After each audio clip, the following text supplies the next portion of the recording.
नमस्कार। इस दिल से के एपिसोड में हम चर्चा करेंगे कि ये जो जंग हुई हिंदुस्तान और पाकिस्तान के बीच, इसका लक्ष्य क्या था, इसका नतीजा क्या है। कोई भी जंग कहीं भी हो तो उसका एक लक्ष्य होता है।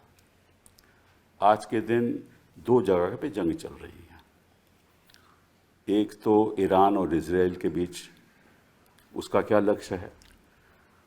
इजराइल चाहता है कि ईरान है वो एक परमाणु शक्ति नहीं बने, और उनके पास अगर न्यूक्लियर वेपन्स हो जाएं तो निश्चित रूप से इजराइल समझता है कि हमारे खिलाफ इस्तेमाल होंगे और हमारी एग्जिस्टेंस को खतरा है, और इसलिए वो चाहते हैं कि ईरान को ये शक्ति ना मिले। ईरान कहता है कि हम कोई इसका ऐसा इस्तेमाल करेंगे ही नहीं, हम तो चाहते हैं कि हम अपनी जनता के लिए इसका इस्तेमाल करें। बिजली अगर हम भी यही कर रहे हैं, ऊर्जा के लिए इस्तेमाल होता है, बाकी चीज़ों के लिए इस्तेमाल होता है, और IAEA के साथ बातचीत भी चल रही थी। तो उसका लक्ष्य है, इजराइल का लक्ष्य है कि हम ईरान की जो परमाणु बनाने की शक्ति है उसको ख़त्म कर दें, इसलिए वो अटैक कर रहे हैं। और जो दूसरी जगह जो चल रही है यूक्रेन और रशिया के बीच, रशिया का भी एक लक्ष्य है। रशिया नहीं चाहता कि जो यूक्रेन है वो नेटो अलायंस में शामिल हो जाए, और रशिया साथ साथ ये भी चाहता है कि डॉनबास रीजन में जहाँ मेजॉरिटी जो लोग हैं वो रशियन बोलते हैं, वो उन्हीं के पक्ष में हो जाए। और ये जो जंग है जो 2014 से चल रही है, तो हर जंग के लक्ष्य होते हैं, और निश्चित रूप से ये जो टेररिज्म का जब हमने जवाब दिया 22 अप्रैल के बाद, निश्चित रूप से हमारा भी कोई लक्ष्य होगा। तो वो लक्ष्य क्या था, हमें हासिल हुआ या नहीं हासिल हुआ, इसके बारे में आज हम चर्चा करेंगे। हमारे साथ दो ऐसे शख्स हैं जो सिक्योरिटी इश्यूज़ के बड़े जानकार हैं। पहले तो हमारे अजय साहनी साहब, thank you very much for being here. Ajay Sahni साहब एक leading expert on counter terrorism and internal security हैं, डॉक्टर अजय साहनी, और ये फाउंडर मेंबर हैं and executive director of the Indian institute of conflict management and executive director of the south Asia terrorism portal, and you also edit south Asia intelligence review. आपकी कई publications भी हैं, edit भी की हैं आपने, और अक्सर मैं आपको टीवी चैनल्स पे देखता रहता हूँ और बड़े गौर से सुनता भी हूँ। आपने एक बार हाउस ऑफ कॉमन्स में एक एविडेंस भी दी पाकिस्तान टेररिज्म के प्रति, और आपने BBC हिंदी चैनल में कहा कि ये जो हमारा जो राजनीतिक ऑब्जेक्टिव था इस जंग में, वो लगभग उसका ज़ीरो इम्पैक्ट रहा। उस पर बड़ी चर्चा भी हुई। तो thank you very much sir for being here. Praveen Sawhney साहब is also an expert in this area, co-founder of the Force magazine, और सिक्योरिटी के बड़े जानकार हैं। तो अजय साहब, आपसे शुरुआत करता हूँ कि जब 22 तारीख को बैसारन में ये हमला हुआ और 26 लोग की मृत्यु हुई, तो हिंदुस्तान में तो ऐसा एक जोश बन गया, सारी देश में जोश बन गया कि भाई इसका जवाब तो देना चाहिए। तो जवाब हमने दिया और कुछ हद तक में कुछ हासिल भी हुआ। तो आपके हिसाब से क्या इसका आउटकम हमारे पक्ष में है या नहीं है? मैं दो चीज़ें पहले कहना चाहूँगा उस पर। एक तो आपने कहा कि एक जोश बन गया। जोश बना नहीं, बनाया गया। अच्छा। ये जो वृतांत था, जो नैरेटिव था, वो किसी भी दिशा में ले जाया जा सकता था। अच्छा। इस हादसे के बाद कश्मीर में कितने डेमोन्स्ट्रेशंस हुए, लोग बाहर आए, खुद बोला इन्होंने, पहली बार 35 साल के आतंकवाद में पहली बार कश्मीरी सड़क पे निकल के बोल रहा था कि आतंकवादी गलत कर रहे हैं। सही। तो वृतांत जो है उस तरफ भी ले जाया जा सकता था। लोगों को इतना, लोगों का आक्रोश, उत्साह नहीं बढ़ाने की ज़रूरत थी। वो तो चैनल्स बढ़ा रही थी ना। नहीं, चैनल्स किसकी हैं और कहाँ चल रही हैं इस वक्त सब जानते हैं कि ये एक काबिज़ मीडिया है।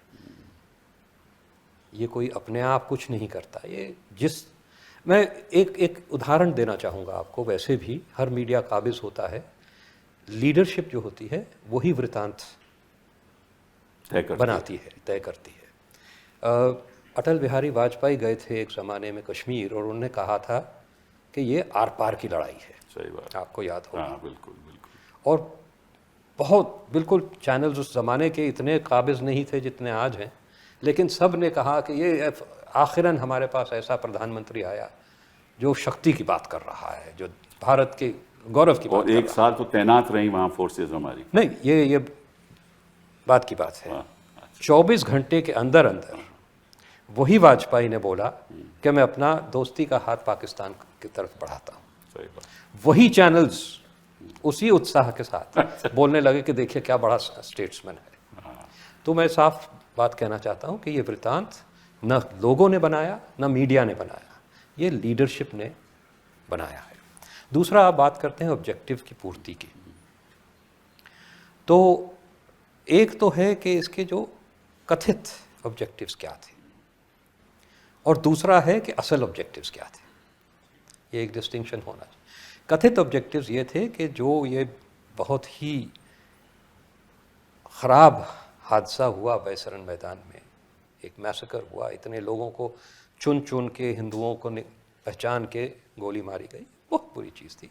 तो एक तो था कि उसको अवेंज करना, जी हाँ। और साफ कह दिया गया कि जो करने वाले हैं और जो इनके पीछे कराने वाले हैं, इनके खिलाफ हम इनको छोड़ेंगे नहीं। सही बात। दुनिया में ये कहीं भी जाएं, हम इनको छोड़ेंगे नहीं। मिट्टी में मिला देंगे। मिट्टी मिला, कई अल्फाज इस्तेमाल किए गए, अलग अलग लीडर्स ने अलग अलग चीज़ें कहीं, लेकिन बात ये थी कि इस हादसे का आपने बदला लेना है। तो और दूसरा साथ साथ ये बोला गया कि पाकिस्तान को एक सबक सिखाना है ताकि आगे के लिए ये फिर न करें, डेटरेंस। तो ये दो मकसद थे। तो जहाँ तक ये दो मकसद की बात है, जो करने वाले थे उन्हें तो पकड़ा नहीं गया है, न मारा गया है अभी तक। कोशिशें जारी हैं और जब भी हो, मेरे ख्याल से जब भी वो हाथ आएंगे उनको कुछ किया, वो बचेंगे नहीं, लेकिन अभी तक नहीं पकड़े गए या न मारे गए। न इनके कराने वाले कोई आइडेंटिफिएबल मारे गए। हाँ, आपने जाके बहावलपुर पे गिरा दिया मिसाइल, आपने मुरीद के पे मिसाइल गिरा दिया, लेकिन गिराया उनको पूरी पहले आपने खबर देने के बाद। वो तो हमारे फॉरेन मिनिस्टर हैं, उन्होंने उस पर थोड़ी एक्सप्लेनेशन दी कि हमने अगर वो एक्सप्लेनेशन सही है तो इंटरनेट से उनकी स्पीच क्यों उड़ा दी गई? Why have you scrapped the internet? तो उन्होंने कहा कि हमने पहले बता दिया था कि जी हम बिल्कुल तो साफ, मैंने वो देखी हुई है। साफ अल्फाज में वो कहते हैं हमने उनको ऑपरेशन से पहले बता दिया था कि हम मिलिट्री टारगेट्स को नहीं मारेंगे, हम सिर्फ आतंकवाद के जो जगहें हैं उनको मारेंगे। तो पूरी वार्निंग उनको आपने दे दी। उन्होंने जितने हाई वैल्यू टारगेट्स थे उससे पहले ही वार्निंग, क्या 15 दिन से तो आप ढिंडोरा पीट रहे थे कि हम आ रहे हैं, हम आ रहे हैं, तो वही काफ़ी वार्निंग है। उसके बाद अपने उसके ऊपर आइसिंग ऑन द केक उनको ख़ास इन्फॉर्मेशन भी दे दी कि अब हम करने जा रहे हैं। तो उधर कोई हाई वैल्यू टारगेट्स नहीं थे, एक आध मिडिल वैल्यू टारगेट्स बहावलपुर में, जहां उन्होंने सोचा यहाँ तक है तो वो आएंगे नहीं, जी हाँ। तो वो उनकी मिसकैलकुलेशन थी। तो जहाँ तक कि इसका बदला लेने की बात है, मेरे ख्याल से कोई बदला नहीं लिया गया, क्योंकि जिन्होंने करा और जिन्होंने करवाया उनको कोई क्षति नहीं पहुँची। डेटरेंस मेरे ख्याल से उसके ऊपर आगे बात की जा सकती है, लेकिन आप ये समझें कि दशकों, तकरीबन 14 साल तक के अमेरिका ने सैकड़ों नहीं हज़ारों ड्रोन ऑपरेशंस पाकिस्तान में किए, जी हाँ। हज़ारों टेररिस्ट मारे, हाई वैल्यू टारगेट्स मारे, उसामा बिन लादेन उनमें गिना जा सकता है, और फिर भी पाकिस्तान ने अपना ना इरादा छोड़ा ना हरकतें। तो ये है कथित जो आपका ऑब्जेक्टिव्स हैं। असल क्या था वो मेरे हिसाब से पूरी तरह से अचीव हो गया। अच्छा। जो असल ऑब्जेक्टिव था वो था डोमेस्टिक ऑडियंस को मोबिलाइज करना, दिखाना कि हमने कुछ बहुत बड़ा कर दिया। और उसमें मैं शुरू से ही कह रहा था बड़ा करने की ज़रूरत नहीं है, सिर्फ नैरेटिव बनाने की ज़रूरत है, वृत्तांत बनाने की ज़रूरत है, और ये दोनों तरफ बन रहा था। और इसीलिए आप देख रहे हैं कि दोनों तरफ एक बड़ी विजय की घोषणा हो गई है। पाकिस्तान कहता है हम जीत गए, हमने इनको ये कर दिया, हमने इनका इतना नुकसान पहुंचा दिया। हम कहते हैं हमने इनका इतना नुकसान पहुंचा दिया। दोनों तरफ जो वृतांत है वो डोमेस्टिक ऑडियंसेस के लिए काफ़ी है। और एक चीज़ मैं आपको बोलूँ, अब ये ऑपरेशन सिंदूर जो भी उन्होंने बोला कि अभी सस्पेंडेड है, चल रहा है, this is the new normal, भूल जाइए, ख़त्म हो गया। It has served its purpose. जी हाँ, जी हाँ। तो आपके हिसाब से एक राजनीतिक पूरा दृष्टिकोण के एक तमाशा था जो एक पार्टिसन पॉलिटिकल पर्पस से किया गया था। वो तो हासिल हो गया इनको, वो हासिल हो गया, वो पूरी तरह से हासिल हो गया। नैरेटिव इन्होंने डोमिनेट कर लिया है। क्योंकि इसके बाद अभी थोड़ा और आपसे आपकी जानकारी लेना चाहता हूँ। इसके तुरंत बाद ही ये भी बताया गया कि कई टेररिस्ट कोशिश कर रहे थे लाइन ऑफ कंट्रोल के ब्रीच करके अंदर आने की।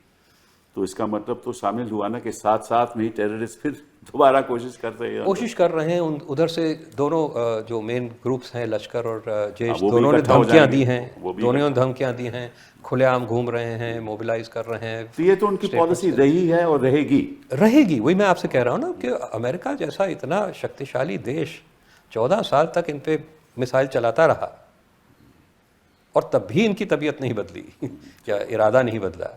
तो 5 साल 6 साल में आप एक हादसा कर देते हैं, 16 में एक किया, 19 में एक किया, अब आपने 25 में एक और कर दिया। ठीक है, एक उसका भी एस्केलेशन कोई हो रहा है, नतीजा नहीं निकला, उनका कोई नतीजा नहीं है, उसका अलग विश्लेषण हो सकता है। लेकिन बल्कि 16 के बाद तो आतंकवाद बढ़ा। जी हाँ, बिल्कुल बढ़ा। और 19 के बाद अगर आतंकवाद घटा तो उसके कई वजूहात और थे। आपने पूरा स्टेट लॉकडाउन कर दिया, आपने स्टेट को यूनियन टेरिटरी बना दी, पूरा आपने तो वो एक और वो भी राजनीतिक दृष्टिकोण से, वो भी राजनीतिक दृष्टिकोण है, उस पर मैं तफसील में बात करना चाहूँगा। लेकिन बताइए कि ये एक बात आपसे पूछना चाहता हूँ प्रवीण जी, कि इन्होंने कहा कि अगर कोई और टेररिस्ट अटैक होगा तो it will be considered as an act of war, मतलब कि हम समझेंगे कि ये जंग चालू है और इसका हम जवाब देंगे। जवाब क्या देंगे और क्या ऐसा संभव है? देखिए, टेररिस्ट अटैक होंगे, पाकिस्तान डिटर नहीं हुआ है और जहाँ तक पाकिस्तान का ताल्लुक है उसकी प्रोफाइल दुनिया में बहुत बढ़ गई है इस 4 दिन के ऑपरेशन के बाद।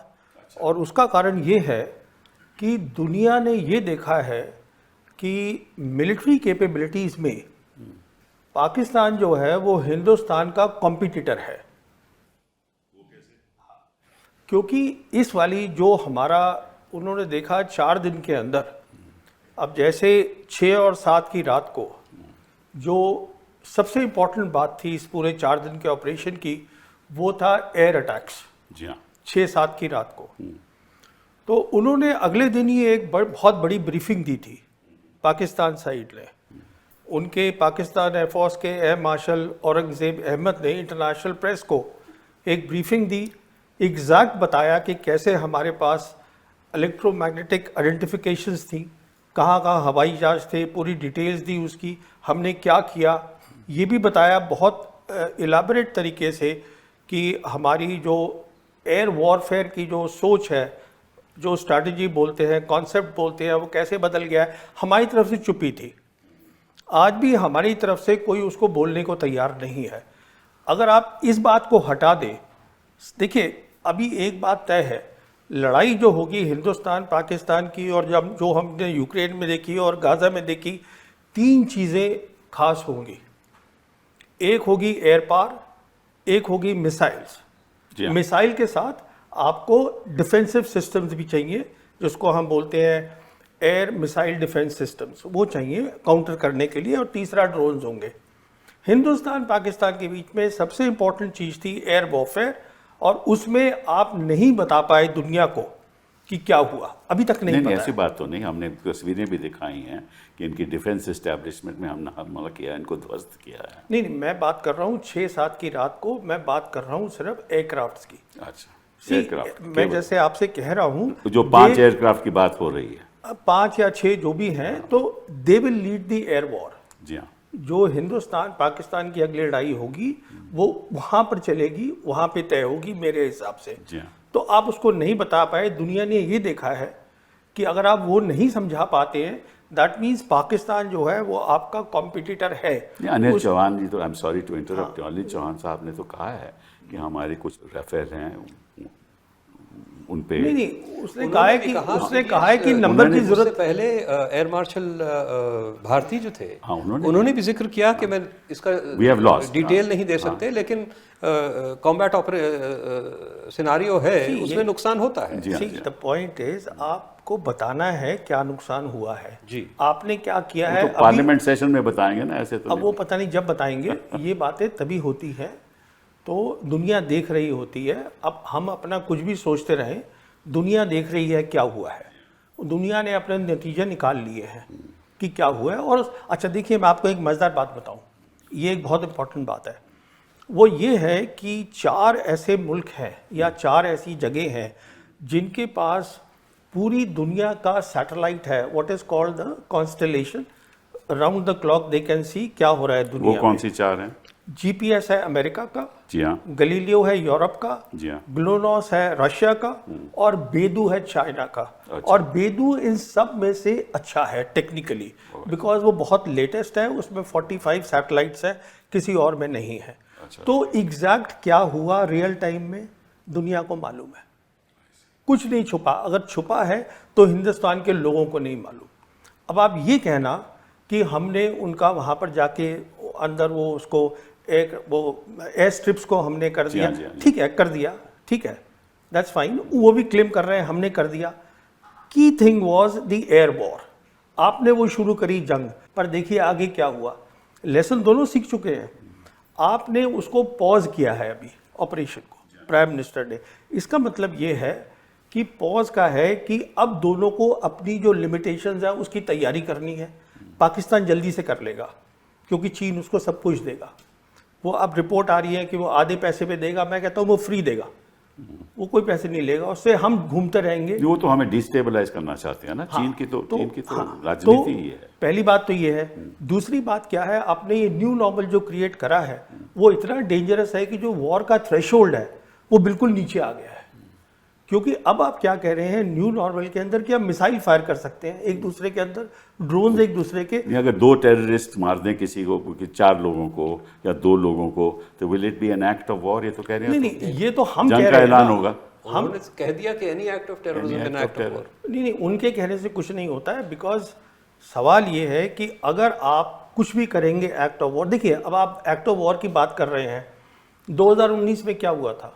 2019 में जब हमने ऑपरेशन किया था बालाकोट का, अगले दिन उन्होंने ऑपरेशन स्विफ्ट रिटॉर्ट किया, मिलिट्री टारगेट्स करे। हमारी एयरफोर्स ने बोला publicly that this was an act of war, कुछ किया कुछ नहीं।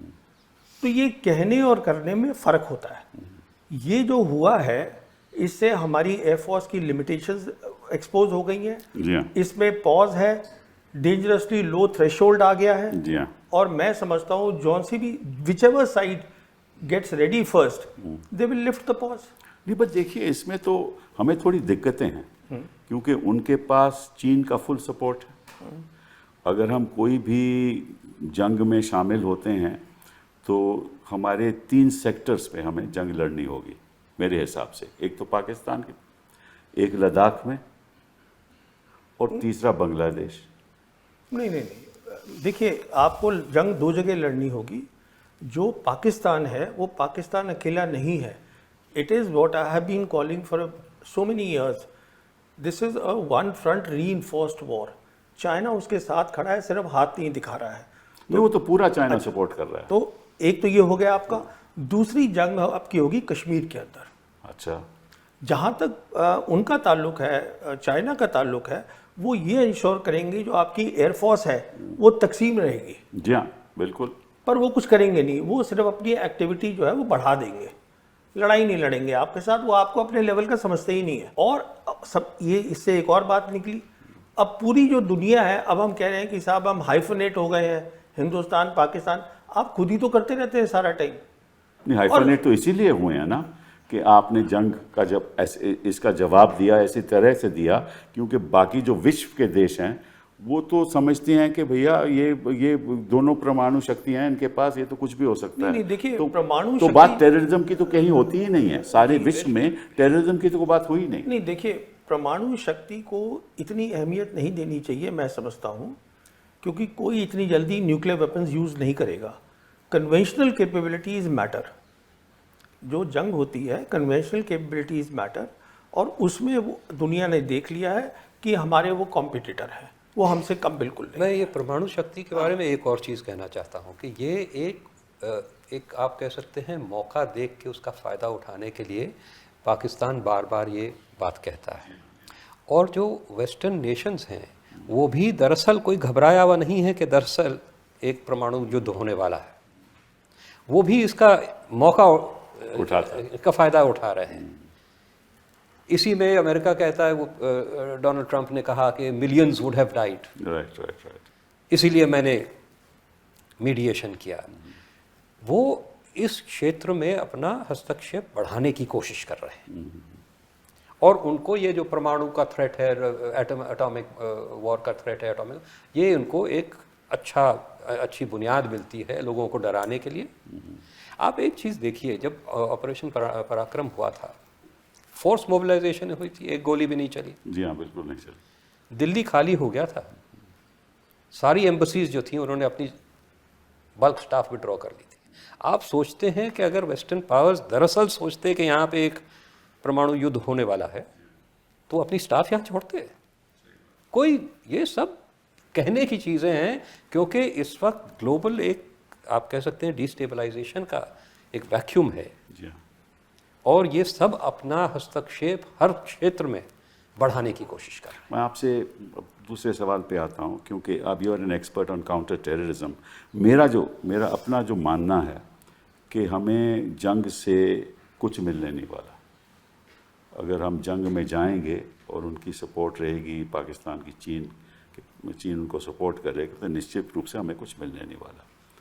बिना जंग के हम बहुत कुछ कर सकते हैं, और ये आपकी भी सोच है, मैं समझ कि वो जो काउंटर टेररिज्म की जो हमारी स्ट्रैटेजी है, क्योंकि इस समय पाकिस्तान की बड़ी बुरी हालत है जी। उनका इन्फ्लेशन रेट बहुत बढ़ गया है, 30% से ज़्यादा हो गया है, और उनके जो प्रांत हैं वहाँ बड़ी बगावतें हो रही हैं। तो हमें इसके बारे में, जंग के बारे में सोचना भी नहीं चाहिए, मैं समझता हूँ, क्योंकि उससे कुछ नहीं हमें हासिल होने वाला। हमें ये सोचना चाहिए कि किस तरह से पाकिस्तान अपने आप में इतना डिस्टेबलाइज हो जाए कि उनके पास कोई शक्ति ही नहीं रहे हमारे साथ मुकाबला करने की। मैं अब क्योंकि अजय जी इसमें नहीं, इसमें दो चीज़ें हैं। पहले तो मुझे ये नहीं समझ आता कि हम काउंटर टेररिज्म में चाहते क्या हैं। जी हाँ, हालात ऐसे हो गए हैं कि वहाँ पे पिछले साल 127 आदमी मारा गया जम्मू कश्मीर में।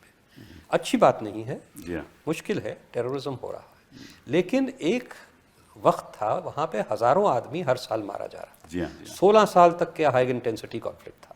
एक साल में 2021 में 4011 आदमी मारा गया। जी हाँ, पिछले साल 127 आदमी मारा गया। जी हाँ, तो ये खुद ही एक समाधान है। अच्छा, हम कोई नया समाधान क्यों ढूंढ रहे हैं? हम क्यों ये आर्टिकल 370 कर दिया, पूरे स्टेट को आपने बिखेर दिया, पॉलिटिकल लॉकडाउन कर दिया, पॉपुलेशन लॉकडाउन कर दिया, सब कुछ कर दिया? इसकी कोई ज़रूरत नहीं थी। हालात वैसे ही सुधर रहे थे।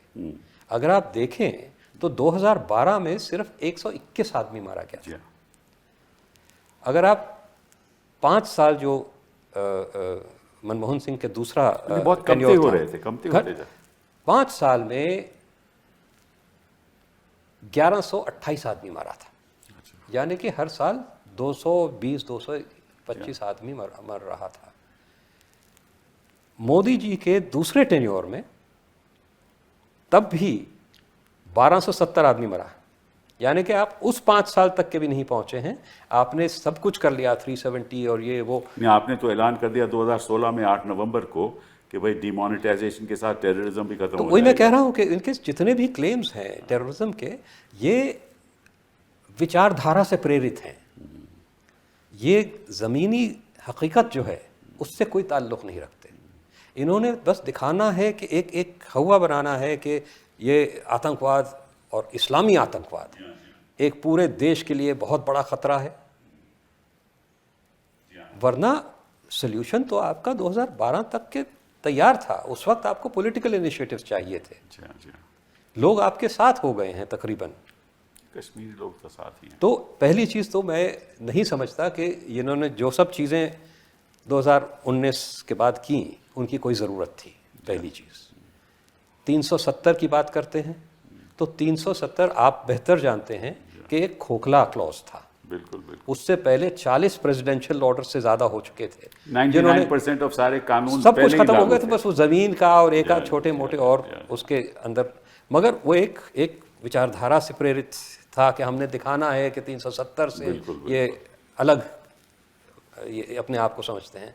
तो none of this was needed. अच्छा, अब आइए आप युद्ध की बात करते हैं, जंग की बात करते हैं।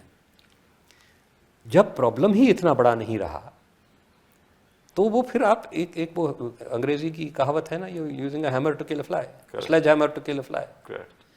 आपको उसकी ज़रूरत ही नहीं है। बाकी एक ज़रूरत ज़रूर है कि जो ये पाकिस्तान हर वक्त हमारे यहाँ एक डिस्टेबलाइजेशन की कोशिश करता है, कश्मीर में करता है, बाहर भी करता रहा है, जहाँ उसको मौका मिलता है कि कोई खुराफात करे, कोई प्रॉब्लम्स क्रिएट करे या प्रॉब्लम्स को बढ़ाए, वो ज़रूर हस्तक्षेप करता है। तो पाकिस्तान को एक मैसेज देने की आवश्यकता है। वो मैसेज युद्ध की ज़रूरत नहीं है, उसके कई और ज़रिए हैं, कई और ज़रिए हैं जो आपने बलूचिस्तान के देखो, बलूचिस्तान नहीं, मैं ये भी नहीं समझता कि आपको बलूचिस्तान और नहीं, हमें कुछ नहीं करना चाहिए, अपने आप ही वो खुद ही हो रहा है, खुद ही हो रहा है। आप बाकी जो कर सकते हैं वो आप कर सकते हैं इकोनॉमिक स्फीयर में, बिल्कुल आप डिप्लोमेटिक स्फीयर में अग्रेसिव डिप्लोमेसी कीजिए ग्लोबल। ये नहीं कि जब हादसा हुआ तो उसके बाद आपने ये जंकिट पे भेज दिए 7-8 ग्रुप, उसका कोई असर हुआ नहीं हुआ, नहीं, वो भी एक तमाशा हो गया, वो भी दिखाने के लिए हो गया कि हमने कुछ किया। लेकिन एक sustained campaign, evidence based campaign, IMF पे प्रेशर डालो। IMF पे प्रेशर कैसे डालो? देखिए, प्रेशर स्पीचेस देने से, तकरीरें देने से नहीं होता। ये भी जो लोग गए, ये जो जितनी आपकी डेलीगेशंस भेजी गई, इनको कोई ब्रीफ दी गई थी? इनको कोई इंटेलिजेंस एजेंसीज और सिक्योरिटी एजेंसीज ने कुछ बताया था कि देखिए ये सारे प्रमाण हैं हमारे पास, सबूत हैं कि ये पाकिस्तान कर रहा है? कुछ ना कुछ तो दिया होगा जरूर। उनकी स्पीचेस से तो नहीं मालूम देता, जो भी हमने स्पीचेस। मैंने तो इतना ही जाना कि भाई जहाँ भी गए बाकी देशों ने कोई टेररिज्म की बात तो की नहीं। आप नहीं कर पाते तो दूसरा क्या करेगा? आप जब तक के साफ सिद्ध नहीं कर पाते उनकी सेटिस्फैक्शन के लिए कि भाई देखिए एविडेंस है हमारे पास, हम सिर्फ बोल नहीं रहे। बोलते तो वो भी हैं कि भारत सारा कुछ करा रहा है, सिर्फ बलूचिस्तान में नहीं, वो तो कहते हैं तहरीक तालिबान पाकिस्तान भी भारत के। उनका तो जनरल माइकल कोरेला ने कहा कि साहब पाकिस्तान का बड़ा सहयोग रहा है काउंटर टेररिज्म में। ये तो उनकी तो आपका क्या असर हुआ? तो असर ये 7 डेलीगेशन सिंदूर के बाद भेजने से नहीं होगा, असर होगा सालों तक के एक कंसिस्टेंट एविडेंस बेस्ड कैंपेन चलाने से। तब आप दुनिया को इस हालत पे पहुंचा देंगे कि वो इसको नकारने में शर्मिंदगी महसूस करें। इस वक्त वो कहते नहीं, but Pakistan says and you से। वो तो उनको जब तक के इस हालत में नहीं पहुंचा देंगे कि सारी दुनिया मानती है, एविडेंस सारी सामने है, मीडिया बोल रहा है, थिंक टैंक्स बोल रहे हैं, तो फिर पॉलिटिशियन उसका उलट बोलने में थोड़ी बहुत शर्मिंदगी महसूस करेगा। बिल्कुल सही है। प्रवीण जी, आप बताइए, ये काउंटर टेररिज्म स्ट्रेटजी सही है या हमें टोटली वॉर प्रिपेयर्डनेस रखना चाहिए कि जंग में तैयार होना चाहिए पूरे तरीके से? क्या एक काउंटर टेररिज्म स्ट्रेटजी नाम की कोई चीज़ नहीं होती मेरी सोच में। अच्छा, सॉरी, मैं बताता हूँ क्यों। अच्छा, 35 साल जब ये प्रॉब्लम शुरू हुई थी, ये प्रॉब्लम क्यों चलती रही है? क्योंकि हमारे पास कभी credible conventional war fighting capabilities थी ही नहीं। मिसाल के तौर पर चीन ईस्ट लद्दाख में बैठा है, हम क्या उसको बाहर फेंक सकते हैं? नहीं फेंक सकते। जब पाकिस्तान को लगता ही नहीं है कि आपके पास लड़ाई की काबिलियत है तो वो क्या करेगा? और काउंटर टेरर तो आप अपने एरिया में कर रहे हैं ना, यहाँ पे फेंस लगा के आप करते रहिए, 35 साल और करते रहिए। वो इसलिए कर रहा है ये सब कुछ। तो कह रहे हैं कि भाई पाकिस्तान अंदर से ही इम्प्लोड हो रहा है। वो नहीं हो रहा है। मैं यही आपसे अर्ज करना चाहता था। उन्होंने अपना डिफेंस बजट 20% बढ़ा दिया है चीन उनके साथ है, पाकिस्तान कहीं नहीं जा रहा। ये जब मैं पैदा हुआ था तभी से सुन रहा था कि पाकिस्तान जो है वो टूटने वाला है। अच्छा, पाकिस्तान मेरे हिसाब से आज जियोपॉलिटिकल प्रोफाइल पाकिस्तान का बढ़ गया है। अच्छा, मेरे हिसाब से आज चीन साउथ एशिया पे छा गया है, क्योंकि बेल्ट एंड वो तो रोड सही है, वो तो सही है। नहीं, तो देखिए ना, अगर वो छा गया है, उनका इस्लामिक पार्टनर इसमें पाकिस्तान है। पाकिस्तान है जो कि अरब और मुस्लिम कंट्रीज़ के साथ बहुत कुछ कर सकता है। मैं ये बात बिल्कुल मानता हूँ और पाकिस्तानी भी मानते हैं, उनकी गवर्नेंस में प्रॉब्लम है, there is no doubt about it. और मैं एक और आपसे ये बात कहूँ कि उनकी तैयारी हमसे पहले होगी और मेरे हिसाब से they will be ready much faster ये पॉज हटाने के लिए। तो मैं समझता हूँ, आप ये मान के चलिए कि after 1 year we are heading for a big trouble. ये इतना आसान काम नहीं है जो आपने हमने किया है, ये ऑपरेशन सिंदूर, कि हम घुस के मारेंगे, घर में घुस के मारेंगे। You expose completely the limitations of the air force, जो आपकी मेन फोर्स है। आपने 2019 में की, आपने अब करी, तो अब आपके पास कहाँ जाएंगे आप सामान लेने के लिए? वो जल्दी से तैयारी करेगा, वो पाकिस्तान कहीं नहीं जा रहा है। This theory I have never आप मुझे बताइए हम तैयारी कैसे करेंगे? देखिए हमारे देश के सामने जो समस्याएं हैं वो इतनी गंभीर हैं। मैं हम बताता हूँ, आप कितना बजट बढ़ा लेंगे, और जब तक हमें जरूरत ही नहीं है बजट की। अब मैं बताता अच्छा, हूँ ना बताइए, आपको, बताइए बताइए। मेन बात बहुत सीधी सी है, we need peace, peace for development, peace for deterrence building, peace for war fighting capability. आज पाकिस्तान का प्राइम मिनिस्टर 2 बार बोल चुका है कि आप सीज फायर की बात करिए और हमसे 3 मसलों पे बात करिए, Kashmir, water and the third they are talking of is what is the third one, they are talking of 3 things, कि उस पे हम बैठ के बात, trade they want to talk.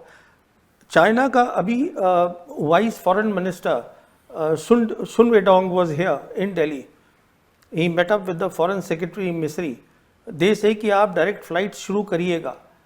अच्छा, अभी देखिए, जो आपको ये शायद मालूम होगा, आपको तो मालूम ही होगा, Sergey Lavrov was suppose to come here, उसने अपना कैंसिल कर दिया है आना, क्योंकि हमारे प्राइम मिनिस्टर और foreign minister they are going to G7, वो वहाँ चले गए हैं।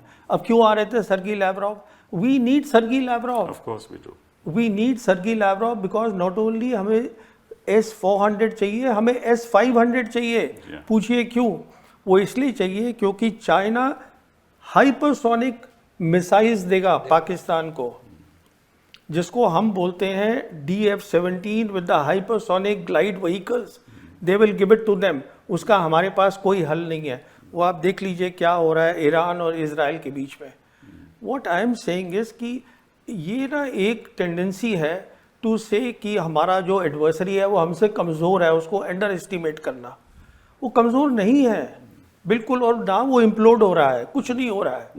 अगर खतरा है तो आपको खतरा है, ये मैं बात कर रहा हूँ। और तो अभी तो आपने कहा कि हमारे पीस इनिशिएटिव होना चाहिए। हम ग्लोबल साउथ कंट्री है, we are a global south country, हमें पीस चाहिए। हमारे 80 करोड़ लोग जो हैं वो गरीब हैं, उनके पास खाना, यही तो मैं कह रहा हूँ, तो यही मैं भी हमारे इस समय वो तो शक्ति ही नहीं है। आप चाइना से बात करिए, पाकिस्तान से, चाइना से क्यों नहीं बात करते हैं? क्या प्रॉब्लम है हमारी चाइना से? हमारी मेन प्रॉब्लम चाइना ये है जो अमेरिका की है कि we cannot digest, we cannot accept a successful China. हमारी मेन प्रॉब्लम चाइना से ये है, एक कामयाब मुल्क है जिसको हम एक्सेप्ट नहीं कर रहे हैं। देखिए एक मिनट, मैं let me just finish this point. If you see the 36 dynasties of China, एक को छोड़ के all the dynasties they built and rebuilt the great wall of China. देखिए कश्मीर की आप जो भी कह लीजिए कि यह हमारा हो गया, कश्मीर जो ओरिजिनल कश्मीर है उस पर आज चाइना भी बैठा हुआ है, पाकिस्तान भी बैठा हुआ है। ये भी हकीकत है कि यूएन में 1948 रेजोल्यूशन था, वो भी एक हकीकत है। नहीं, बट उसका तो कोई अब मायना नहीं रहा। नहीं, देखिए मायना है, उसका मायना ये है कि जो उनका डिफेंस मिनिस्टर है पाकिस्तान का, ख्वाजा आसिफ, उसने 4 दिन पहले बयान दिया है, ये सुनिएगा इस बात को। 4 दिन पहले उसने ये कहा है कि हम लाइन ऑफ कंट्रोल को अब सीज फायर लाइन बोलना चाहते हैं। इसका मैं इम्प्लीकेशन 1 मिनट आपको बताता हूँ। लाइन ऑफ कंट्रोल जब बनी थी शिमला एग्रीमेंट में, इसमें 2 चीज़ें थी। पहली थी दिस वाज बायलैटरल। करेक्ट। दूसरी चीज़ इसमें क्या थी, वो क्लियरली लिखी हुई है कि neither side will use force to change the line. That's correct. इसका मतलब ये हुआ कि आप टैक्टिकली उसको हिला सकते थे, जो हम हिलाते रहे हैं। कभी हम उनकी एक पोस्ट ले लेते हैं, हमारी ले लेते हैं। If now they are saying we want to go back to the UN resolution and the cease fire line, उसका इम्प्लीकेशन सीधा है they are preparing for attack on Kashmir. I don't think so that they can dare to do that. देखिए, मैं तो ये भी मानने को तैयार नहीं था, और मैंने शायद आपसे सहमत नहीं हूं आपसे, मैं नहीं समझता कि ऐसा। नहीं, दैट्स ओके। मैं, आपने मुझे बुलाया, मैं अपनी आपको ओपिनियन दे रहा हूँ। मैं आपसे पहले भी बात कर चुका हूँ। मैं तो ये भी मानने को तैयार नहीं था कि हम ऐसी कुछ हरकत करेंगे ऑपरेशन सिंदूर में कि we will actually cross their air space. मेरे को तो लग रहा था कि हमारी जो सिक्योरिटी टीम है, टॉप सिक्योरिटी टीम सरकार की, वो सोचे कि इसका इम्प्लीकेशन क्या है। और मैंने आपसे बात भी की थी इसके बारे में कि ये नहीं होगा। तो मुझे खुद बहुत अजीब सा लगा कि आप ऐसे कैसे काम कर रहे हैं, रियलाइजिंग फुली वेल कि आप जो है you are playing their game.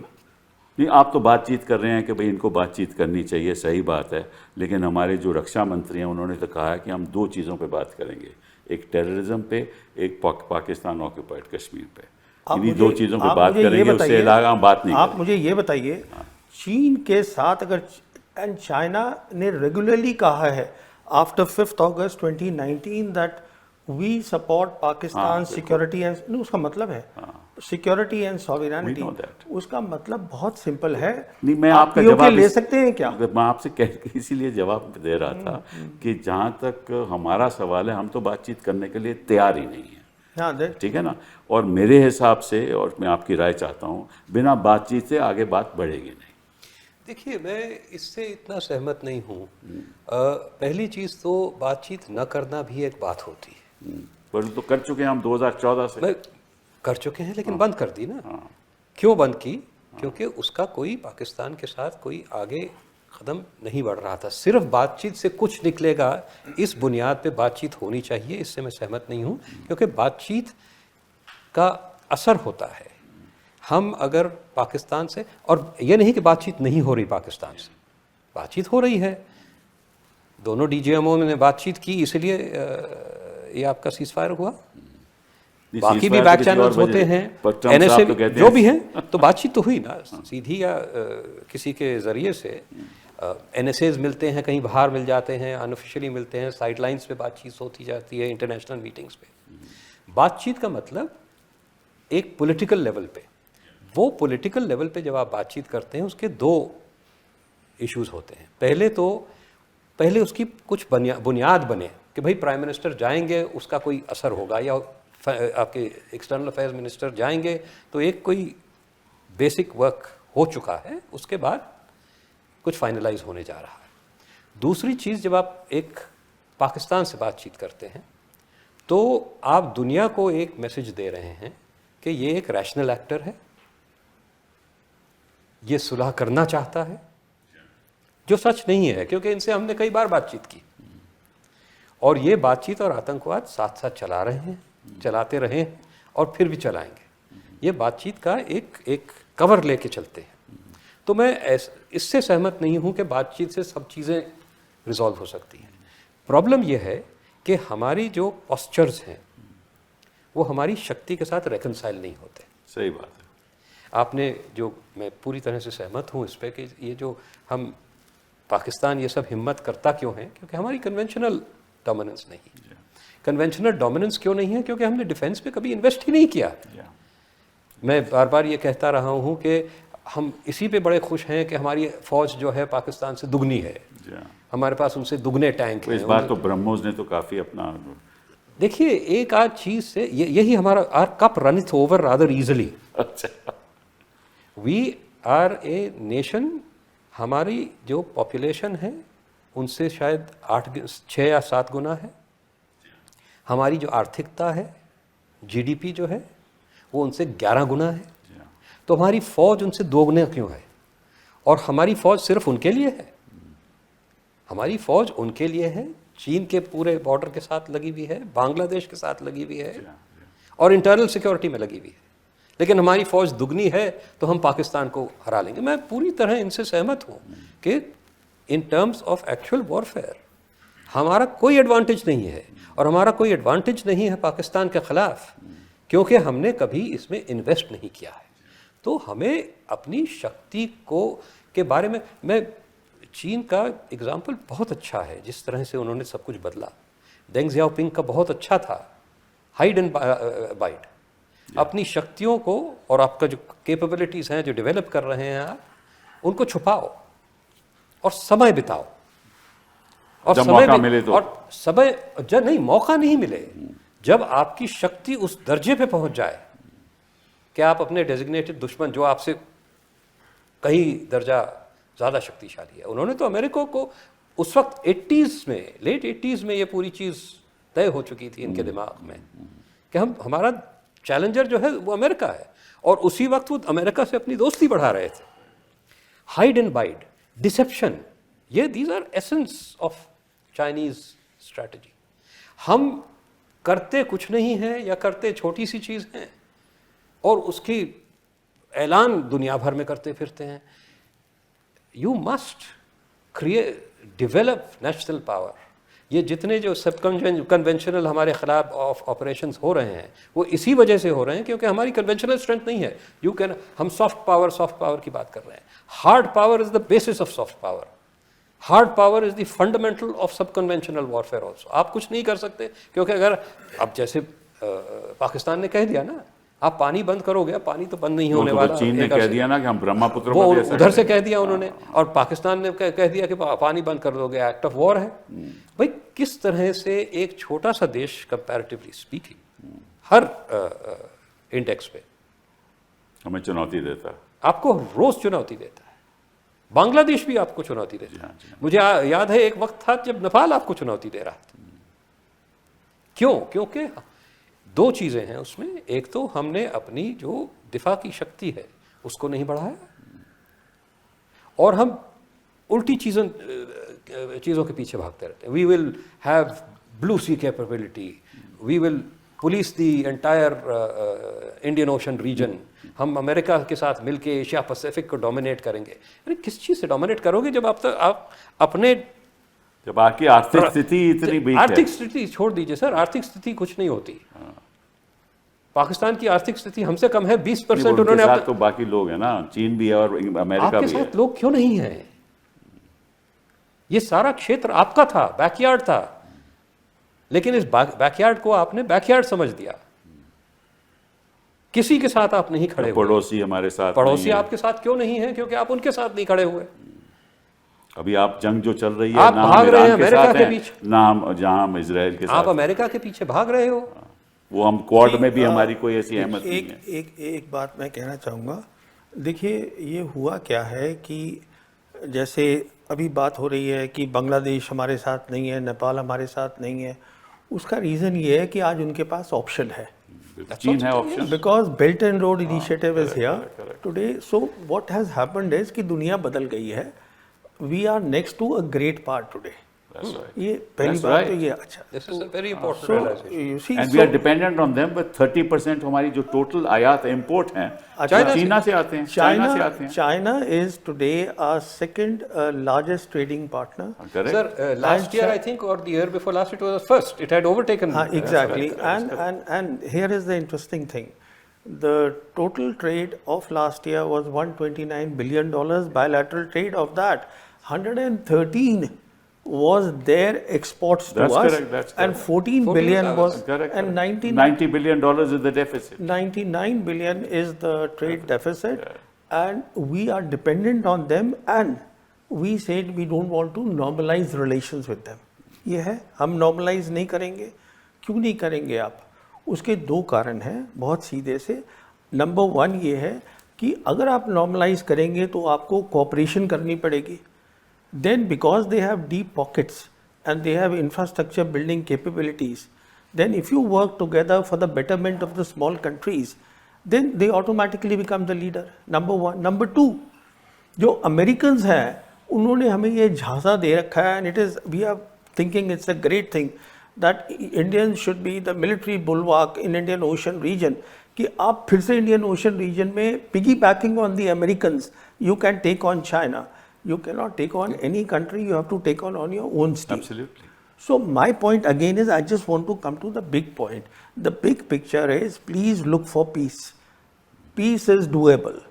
We need a leadership, I believe, in this country, because if there is peace and peace is doable, इसका भी एक जवाब सुनिए. When Musharraf was the ruler of Pakistan, he had a foreign minister called Kasuri. Kasuri wrote a book which is Neither Hawk Nor Dove.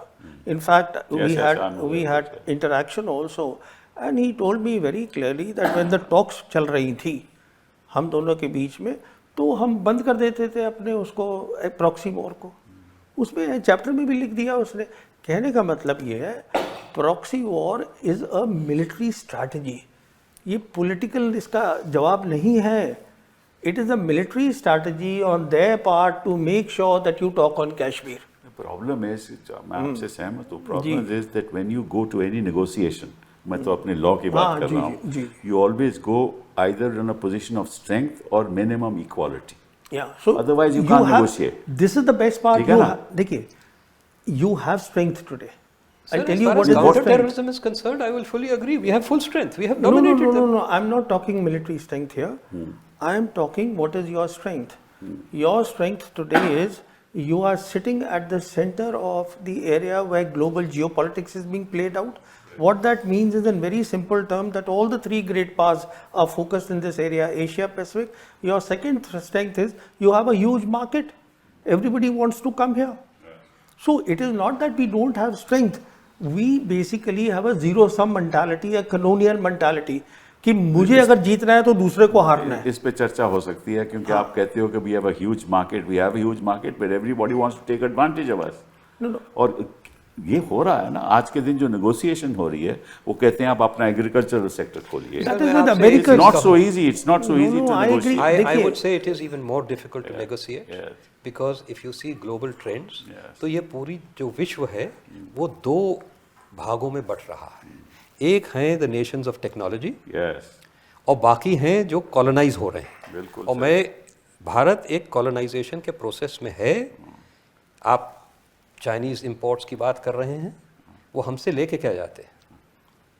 और primary goods. Correct. और हमें बेचते क्या हैं? Finish goods. बिल्कुल बिल्कुल. We are not manufacturing anything, we are producing nothing but primary goods. जब 13% हमारा तो यही तो कॉलोनियलिज्म जीडीपी होगा, तो और क्या होगा? यही तो कॉलोनियलिज्म का फर्क ये है कि इस वक्त कॉलोनाइज करने के लिए आपको मिलिट्री ऑक्यूपेशन की ज़रूरत नहीं है. आप इकोनॉमिकली कॉलोनाइज कर रहे हैं. अब अफ्रीका पूरा इकोनॉमिकली कॉलोनाइज था, अब वो उठ रहे हैं, कोई फ़र्क पड़ रहा है उसमें. पाकिस्तान चीन के साथ जुड़ के एक तरफ से आप कह सकते हैं कि ये और शक्तिशाली है, but it is in a position of vassalage. Colonisation के भी आगे. बिल्कुल. It is a vassal state. बिल्कुल. अच्छा, अब देखिए हिंदुस्तान में क्या हो रहा है. हमारा जो टोटल ट्रेड है अमेरिका के साथ, annual trade, it is well under $200 billion annually. हमें अगले 5 साल में मिशन 500 करना है. यही तो हम कह रहे हैं. 500. तो और हम जो है वो बार बार, ट्रंप 13 बार बोल चुका है, 13 बार बोल चुका है कि मैंने लड़ाई लड़वाई. हमारा प्राइम मिनिस्टर कुछ नहीं बोल रहा है. हाँ, सॉरी, हमारा प्राइम मिनिस्टर चुप बैठे हैं, वो कुछ बोल ही नहीं रहे उसको. ठीक है. We are kowtowing to America today. Absolutely. उसमें कोई शक नहीं. नो, बट हमारे पास वो economic, it is a choice of vassality. It is a choice of vassality. हमारे पास है ना ऑप्शंस. मैं यही तो आपसे कह रहा हूँ. आप कहते हैं ऑप्शन ये है कि बातचीत करो. No, this is, I am not saying that. I am saying you are part of global south. You strengthen the institutions of global south. BRICS, next year BRICS आपके पास है. अभी ब्रिक्स ब्राजील में है. आपकी लीडरशिप क्यों कोई accept करेगा सर? आपके पास ना टेक्नोलॉजी है ना इकोनॉमिक पावर है. आपकी पर कैपिटा इनकम ब्रिक्स की कंट्रीज में सबसे कम है. आपकी कोई स्ट्रेंथ नहीं है. बट वी, और चीन वहां भावी है ब्रिक्स में भी. बिल्कुल. मैं आपसे वही कह रहा हूँ ना. तो देखिए, ये एक अलग सोच है, वो मैं बताना चाहता हूँ. थोड़ा सा मैंने कन्फ्यूशियस पढ़ा है, ये जिसको चाइनीज फॉलो करते हैं. उसका ये सोच है कि जैसे ह्यूमन बॉडी है, ह्यूमन बॉडी में ब्रेन का अलग काम है, लंग्स का अलग काम है, हार्ट का अलग काम है, हाथ का अलग काम है, बट अगर ये सब अपनी अपनी जगह पर काम नहीं करेंगे तो ह्यूमन बॉडी नहीं बनेगी. Similarly in universe there are big countries, there are small countries, they all can coexist. No, you are right. एक मैं आपको और मिसाल देता हूँ, एक मिनट आप सुनिएगा. We all agree that this is a multipolar world. ये एक बात देखिए, मल्टीपोलर वर्ल्ड का मतलब ये हुआ कि इस समय यूएन के 193 कंट्रीज हैं, big and small. That means they all should have independence to form their own foreign policy. अच्छा, if we believe in a zero sum game तो इंस्टेबिलिटी रहेगी दुनिया में हमेशा. But if we look at the other side, what is happening, which is happening in the global south today, excluding India, then they are looking at a win-win situation, how we all can win. So उसमें आप stability ला सकते हैं 5-10 साल में. This is my point. Balance of power politics, zero sum game, you can never bring stability. नहीं, I agree with you. मैं कुछ और कह रहा हूँ जी. ये स्टेबिलिटी आप ला सकते हो डेफिनेटली. पहले अपने देश को तो स्टेबल रखो. नहीं, फिर वो तो that is हम the- अलग बात पे चले गए. Primary that is the primary. और देश को स्टेबल रखना बहुत बड़ी चीज है. हाँ, मतलब कि आप हर चीज, जैसे आपने कहा, राजनीतिक दृष्टिकोण से देखोगे तो निश्चित रूप से वो देश में इंस्टेबिलिटी आएगी. No, I agree. जब तक आप देश को स्टेबल नहीं रखोगे, ठीक है. देश में लोगों से बातचीत नहीं करोगे, देश में पीस एंड सिक्योरिटी नहीं होगी, अपने युवाओं को आप स्किल नहीं करो, स्किल डेवलप, जब तक वो जो काम करना चाहिए देश की शक्ति के लिए वो नहीं करोगे तो आगे हमारे लिए कुछ नहीं रहेगा. तो एक चीज़ मैं ये ज़रूर कहना चाहूँगा कि ये सब ब्रिक्स में हम ये कर लेंगे या इस आसियान को रिवाइव कर लेंगे या जो भी कर लेंगे, ये सब चीज़ें राष्ट्र शक्ति पे आधारित हैं. हाँ, बिल्कुल बिल्कुल. आपकी बात इस वक्त कोई कहीं भी नहीं सुनने वाला, क्योंकि आप ठीक है, अगर हम अपनी जियोग्राफिकल पोजीशन और ये centrality to the Asia Pacific region ये सब मैनिपुलेट कर लें तो बहुत कुछ कर सकते हैं. पाकिस्तान एक बिल्कुल वीक स्टेट ने अपनी जियोग्राफिकल पोजीशन बहुत अच्छी मैनिपुलेट करके अपनी एक दुनिया भर में डिस्प्रपोर्शनेट इन्फ्लुएंस कायम कर ली है. लेकिन वो सब तभी हो सकता है जब आप किसी के लिए कुछ करने के लायक हो. पाकिस्तान कुछ करता है दूसरों के लिए. उन्होंने एक टेररिस्ट मुहिम चलाई पूरी सोवियत यूनियन के ख़िलाफ़. अमेरिका को पढ़ाते रहे कि हम तालिबान के ख़िलाफ़ एक्शन ले रहे हैं, उनको सपोर्ट करते रहे उसके बावजूद. तो Pakistan is seen as a useful state. You are not seen as a useful state by anyone, even in your neighbourhood. आप अगर बिकॉज कई सालों से आप किसी को कुछ करते नहीं ना. आप तो विश्व गुरु बन गए ना. आप बोलते हो, आप करते कुछ नहीं हो. कितने बार दशकों से ये इस सरकार की बात नहीं है. नहीं, सही बात है. दशकों से ये चल रहा है कि हम गए म्यांमार गए 25 MOU साइन करके आ गए, बांग्लादेश गए 50 MOU साइन करके आ गए. उसके बाद पूछिए प्रोजेक्ट्स कहाँ गए. आपने सही बोला कि अब इन सब के पास एक विकल्प है और चीन करके दिखाता है. बिल्कुल. एक बहुत बड़ी चीज़ है और मैं इसमें चीन के लिए ज़रूर बोलूँगा कि अगर आप क्लासिकल कॉलोनियलिज्म में जाए तो वो जो देश को था वो खोखला करके बिल्कुल हमें खोखला निकालते किया लोगों ने. जी. चीन जो है वो इन देशों में इंफ्रास्ट्रक्चर डेवलप कर रहा है. अब इसका आगे जाके असर क्या होगा, ग्रेटर कैपेसिटी एंड कैपेबिलिटी बनेगी कि डिपेंडेंस बढ़ती जाएगी, क्योंकि उसमें साथ साथ डेट बढ़ रहा है और चीज़ें. It is a complex thing. But China is providing a model that gives some benefits to these nation states. That is why they don't have to militarily occupy these states to colonize them. That's right. तो ये हमें देखना है. और हमारी क्या capacity किसी के लिए कुछ करने के लिए, हम तो अपने लिए नहीं पूरा कर पा रहे. वो यही तो है ना. तो ये सोचना कि हम इस फोरम में चले जाएंगे, G7 में चले जाएंगे तो सब लोग हमारे साथ हो जाएंगे, हम ब्रिक्स में हैं तो हम कुछ कर लेंगे. ब्रिक्स में आपकी क्षमता क्या है. और फिर ब्रिक्स में वहीं पे चीन खड़ा है. तो आपका चॉइस यही है कि चीन के सामने आप सब कुछ हथियार डाल के कबूल कर लो कि हाँ जी we are the inferior power, अब हमारे लिए भी कुछ कर दो जिस तरह आप पाकिस्तान के लिए कर रहे हैं. मेरे मुताबिक वो रास्ता हमारे लिए वो रास्ता खुला नहीं, मुनासिब नहीं है. मुनासिब नहीं. हाँ, मेरे हिसाब से हमारे हिसाब से मुनासिब. तो मतलब कि इसका निष्कर्ष ये निकलता है कि इस समय हिंदुस्तान एक स्थिति में है कि हमारे पास कोई विकल्प नहीं है कि हम करें क्या. नहीं विकल्प है, लेकिन वो मुश्किल विकल्प हैं। हाँ, वो विकल्प ऐसे हैं जिनके लिए आपको कई दशकों के लिए, सालों के लिए कम से कम, और इसे ही ना, दशकों। हाँ। देखिए एक चीज आप देखें, जी जिनपिंग 2012 में पावर में आए। आप चीन की ट्रांसफॉर्मेशन देखिए ये 13 साल में।